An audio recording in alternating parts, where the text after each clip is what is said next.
O livro do profeta Isaías. Isaías viveu em Jerusalém na segunda metade do período do reino de Israel. E ele falou em nome de Deus para os líderes de Jerusalém e Judá. Ele falou primeiramente sobre o julgamento de Deus. Ele advertiu os líderes corruptos de Israel que a sua rebelião contra a aliança deles com Deus teria um custo. Que Deus usaria os grandes impérios da Assíria e depois da Babilônia para julgar Jerusalém, se eles persistissem na idolatria e na opressão dos pobres. Mas esse anúncio foi combinado com uma mensagem de esperança. Isaías acreditava profundamente que um dia Deus cumpriria todas as promessas da aliança, que ele enviaria um rei da linhagem de Davi para estabelecer o reino de Deus. Lembre-se de 2 Samuel 7, que ele iria liderar Israel em obediência a todas as leis da aliança feitas no Monte Sinai. Lembre-se do capítulo 19 de Êxodo. E tudo isso aconteceu para que a bênção e a salvação de Deus fluíssem para todas as nações, como Deus prometeu a Abraão em Gênesis, capítulo 12. E é essa esperança que compeliu Isaías a falar contra a corrupção e a idolatria de Israel. Agora, o livro tem um conceito literário bastante complexo, mas há uma maneira simples de ver como tudo se encaixa. Os capítulos de 1 a 39 contêm 3 seções grandes que desenvolvem o aviso de Isaías sobre o julgamento de Israel. E tudo isso culmina em um evento no final do capítulo 39, a queda de Jerusalém e o exílio do povo para a Babilônia. Mas nos capítulos 1 a 39, há também uma mensagem de esperança de que, após o exílio, as promessas da aliança de Deus seriam cumpridas. E os capítulos 40 a 66 retomam a promessa de esperança e a desenvolvem ainda mais. Nesse vídeo, vamos nos concentrar nos capítulos de 1 a 39. A primeira parte principal focaliza a visão de julgamento e esperança de Isaías para Jerusalém. E começa quando Isaías acusa os líderes da cidade de rebelião da aliança, idolatria, injustiça. E Deus diz que ele vai julgar a cidade enviando as nações para conquistar Israel. Isaías diz que isso será como um fogo purificador que queima tudo o que é inútil em Israel, a fim de criar uma nova Jerusalém, que é povoada por um remanescente que se arrependeu e se voltou para Deus. E Isaías diz que é quando o reino de Deus virá e todas as nações virão ao templo de Jerusalém e aprenderão a justiça de Deus, trazendo uma era de paz e harmonia universal. Agora, esse é o enredo básico do antigo julgamento purificador de Jerusalém na Nova Jerusalém. Isso será repetido várias vezes ao longo do livro, sendo preenchido com detalhes cada vez maiores. Assim, no centro dessa seção está a grande visão de Deus sentado em seu trono, no templo. E ele está cercado por essas criaturas celestiais que estão gritando que Deus é santo, santo, santo. Isaías percebe de repente o quão corrupto ele e o seu povo Israel são. E ele está certo de que ele será destruído pela santidade de Deus, mas isso não acontece. A santidade de Deus, na forma desse carvão ardente, vem e o queima, mas não para destruir. Pelo contrário, ele o purifica do seu pecado.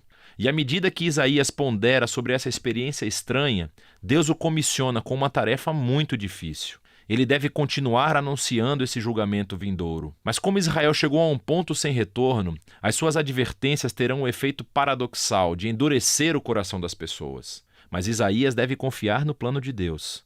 Israel será cortado como uma árvore, deixado como um toco no campo. E esse toco será chamuscado e queimado. Mas, depois de toda aquela queimação, Deus diz que esse toco fumegante é uma semente santa que sobreviverá no futuro.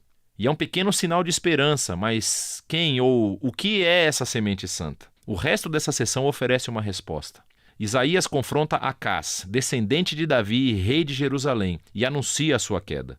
Deus diz que é o grande império da Assíria que primeiro cortará Israel e devastará a terra. Mas há esperança. Por causa da promessa de Deus a Davi, ele enviará, após essa destruição, um novo rei chamado Emanuel, que significa Deus conosco. E o reino de Emanuel vai libertar o povo de Deus de impérios violentos e opressivos. E Isaías descreve esse rei vindouro como um pequeno broto de novo crescimento que emergirá do velho toco da família de Davi. É esse rei que é a semente santa do capítulo 6. E o rei será capacitado pelo Espírito de Deus para governar uma nova Jerusalém e trazer justiça para os pobres. E todas as nações procurarão esse rei messiânico para obter orientação. Seu reino transformará toda a criação, trazendo paz. Agora, você terminou os capítulos de 1 a 12 com uma boa impressão da mensagem de julgamento e esperança de Isaías. Mas quando tudo isso acontecerá? Isaías viu outro império surgindo após a Assíria. E essa é a Babilônia, que também atacaria Jerusalém e realmente conseguiria destruí-la. E isso nos leva às próximas sessões do livro. Então, primeiro temos uma grande coleção de poemas que exploram o julgamento e a esperança de Deus para as nações. Aprendemos, em primeiro lugar, sobre a queda da Babilônia e dos vizinhos de Israel. Isaías viu que o poder mundial da Síria seria um dia substituído pelo Império da Babilônia, uma nação ainda mais destrutiva e arrogante.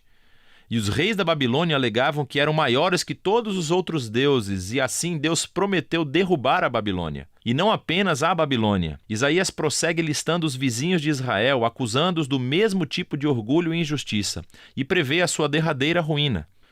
Mas lembre-se que, para Isaías, o julgamento de Deus nunca é a palavra final para Israel ou para as nações. E isso leva à próxima sessão, com uma série de poemas que contam uma história de duas cidades. Há a cidade arrogante, que se exaltou acima de Deus e se tornou corrupta e injusta. Essa cidade é um arquétipo da humanidade rebelde, e é descrita com uma linguagem emprestada das descrições anteriores de Isaías sobre Jerusalém, Assíria e Babilônia, todas juntas. Essa cidade está destinada à ruína, e um dia ela será substituída pela nova Jerusalém, onde Deus reina sobre uma humanidade redimida de todas as nações, e não há mais morte ou sofrimento. Esses capítulos são o clímax dessa sessão e mostram como a mensagem de Isaías apontava para muito além do seu próprio dia. Foi uma mensagem para todos os que estão esperando por Deus para trazer a sua justiça sobre reinos violentos e opressivos, e trazer seu reino de justiça e paz e cura em amor.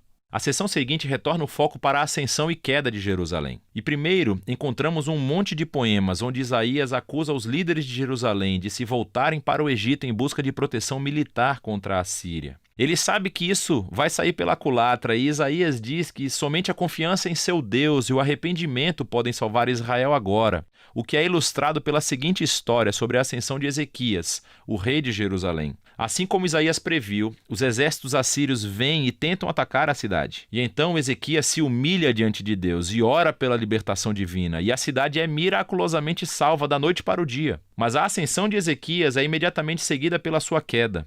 Então ele hospeda uma delegação da Babilônia e tenta impressioná-los mostrando tudo no tesouro e no templo e os palácios de Jerusalém.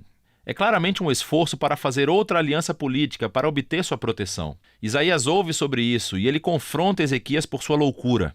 E ele prevê que esse aliado um dia o trairá e retornará como inimigo para conquistar Jerusalém. E sabemos em 2 Reis, capítulos 24 e 25, que Isaías estava certo. Mais de 100 anos depois, a Babilônia se voltaria contra Jerusalém, viria e destruiria a cidade, seu templo, e levaria os israelitas para o exílio na Babilônia. E assim, todas as advertências de Isaías sobre o julgamento divino dos capítulos de 1 a 39 levam a esse momento. Ele mostrou ser um verdadeiro profeta, porque tudo aconteceu como ele disse. Mas lembre-se, o propósito do julgamento de Deus era purificar Jerusalém e trazer a semente santa e o reino messiânico sobre todas as nações. E é essa a esperança que é explorada na próxima parte do livro. Mas por enquanto, é disso que se tratam os capítulos de 1 a 39 de Isaías.